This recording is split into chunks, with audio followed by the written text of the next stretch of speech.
Selamat malam Bapak Ibu sekalian. Kita melihat saat-saat ini banyak fenomena orang meninggalkan agama. Fenomena orang-orang yang mencela agama. Mereka melihat bahwa agama itu sepertinya dibuat oleh orang-orang yang patriarkis. Orang-orang yang mengagungkan kejayaan laki-laki. Jadi seolah-olah Alkitab itu adalah satu alat untuk melanggengkan kekuasaan para laki-laki di atas perempuan. Mereka menganggap, kenapa Tuhan disebut Bapa, bukan Bunda, bukan Ibu? Mengapa Allah digambarkan sebagai seorang laki-laki, tidak digambarkan sebagai seorang perempuan? Bapak Ibu dikasihi Tuhan, agama memang lahir pada masa orang-orang mereka masih dalam budaya masing-masingnya, dalam budaya adat istiadat saat itu. Mereka tidak mengenal ini budaya patriarki, budaya matriarki atau seperti apa.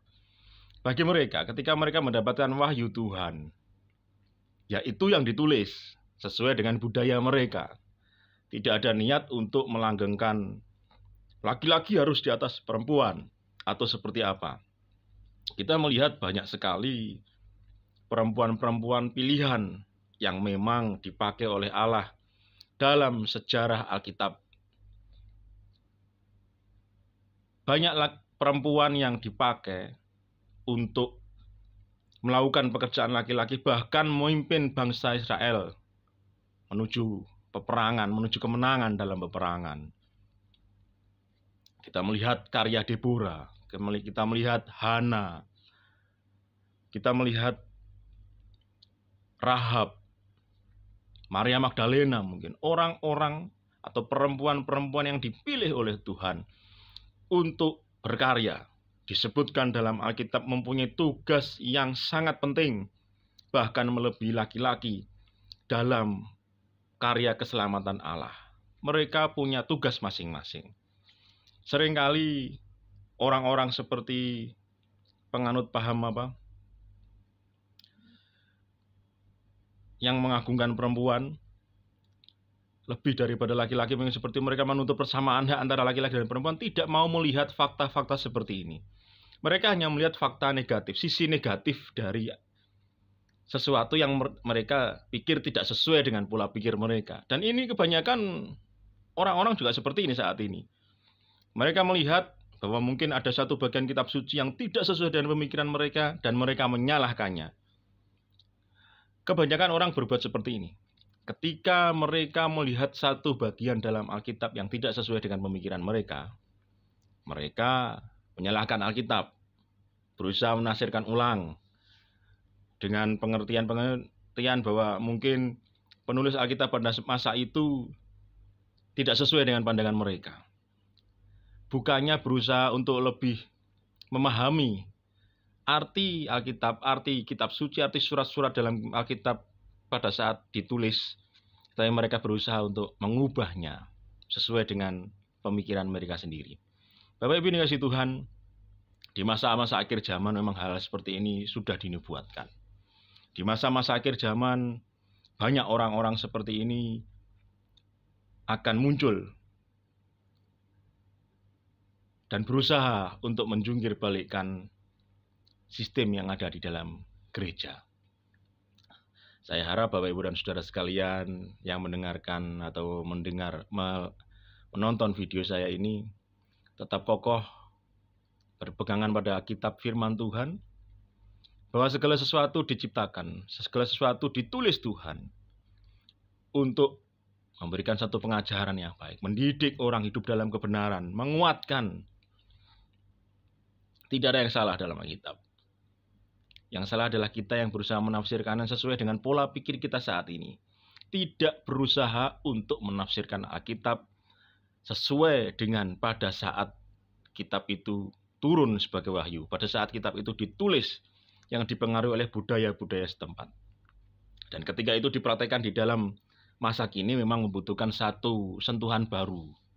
Tapi artinya tetap harus sesuai dengan pada saat kitab itu ditulis, diwahyukan. Dalam praktek sehari-hari, perkembangan zaman, tentunya kita tetap harus untuk menyesuaikan dengan kondisi. Bukannya Alkitab itu kaku. Alkitab itu progresif. Alkitab kita 66 kitab, 39 kitab perjanjian lama dan 27 kitab perjanjian baru. Itu ditulis sesuai dengan perkembangan zaman, selalu up to date.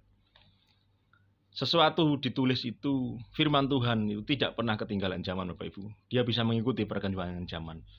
Hanya kita yang memang perlu menerapkannya sesuai dengan kondisi saat ini. Tidak bisa saklek, tidak bisa tekstual, tapi memang harus kontekstual, sesuai dengan konteks pada saat firman Tuhan itu diturunkan, diwahyukan, dan kemudian ditulis sesuai dengan budaya pada masa itu. Bapak Ibu dikasihi Tuhan, Kristenan juga bukanlah agama yang kuno. Lahir pada 2000 tahun yang lalu, kekristenan tetap up to date. Kekristenan menjawab tantangan zaman ini, bisa dipakai untuk menjawab tantangan zaman ini. Ketika Bapak Ibu hidup di masa modern yang penuh dengan tantangan, Bapak Ibu tetap bisa untuk hidup sesuai dengan pedoman firman Tuhan dan hidup dalam iman Kristen, Bapak Ibu dan saudara sekalian. Iman Kristen tidak akan pernah ketinggalan zaman. Iman Kristen selalu bisa mengikuti zaman, tetapi tidak akan terpengaruh oleh zaman. Bisa diartikan? Bisa dimengerti ungkapan saya? Iman Kristen tidak pernah ketinggalan zaman. Iman Kristen bisa mengikuti perkembangan zaman, tetapi tidak akan pernah hilang. Tidak akan pernah hilang ditelan goncangan-goncangan zaman ini. Itu yang harus kita pegang dalam kehidupan kita. Kekristenan tetap up to date. Alkitab tetap up to date juga dalam perkembangan zaman yang seperti ini. Dalam kontemporer perkembangan zaman yang sangat dinamis, Alkitab bisa mengikutinya. Kita tafsirkan sesuai dengan pada masa dia ditulis, dipakai, diterapkan, diaplikasikan dalam kehidupan masa kini. Itu yang harus kita lakukan. Jangan meninggalkan Tuhan, jangan meninggalkan agama, jangan meninggalkan kekristenan, jangan meninggalkan kitab suci. Karena apa? Kehidupan kita ditentukan oleh kitab suci, baik buruknya. Mungkin kita punya pedoman, hidupku sudah baik tanpa agama. Tetapi iman kita akan menyempurnakan. Iman kita akan menyempurnakan kebaikan kita. Sehingga apa? Firman Tuhan. Sehingga Yesus, Tuhan, Allah Bapa, Roh Kudus menguatkan kita. Dan Allah berkenan membenarkan kita. Bapak Ibu kasih Tuhan, saya nggak akan memperpanjang. Cukup sekian. Saya hanya ingin Bapak Ibu yang mendengarkan omongan singkat saat ini, jangan meninggalkan agama. Jangan meninggalkan iman. Jangan meninggalkan Alkitab. Karena keselamatan kita adalah atas anugerah Tuhan. Hanya oleh anugerah Tuhan. Hanya oleh iman dan hanya oleh kitab suci yang kita baca. Jadikan kitab suci untuk pedoman hidup sehari-hari. Mengasihi Tuhan, juga mengasihi sesama. Karena ketika kita mengasihi Tuhan, kita juga harusnya mengasihi sesama kita. Kita tidak bisa mengatakan kita mencintai Tuhan, tetapi kita bersikap acuh terhadap sesama kita. Mengasihi Tuhan hanya bisa dibuktikan dengan cara kita mengasihi sesama. Amin firman Tuhan. Selamat malam, Tuhan memberkati sampai kesudahan zaman.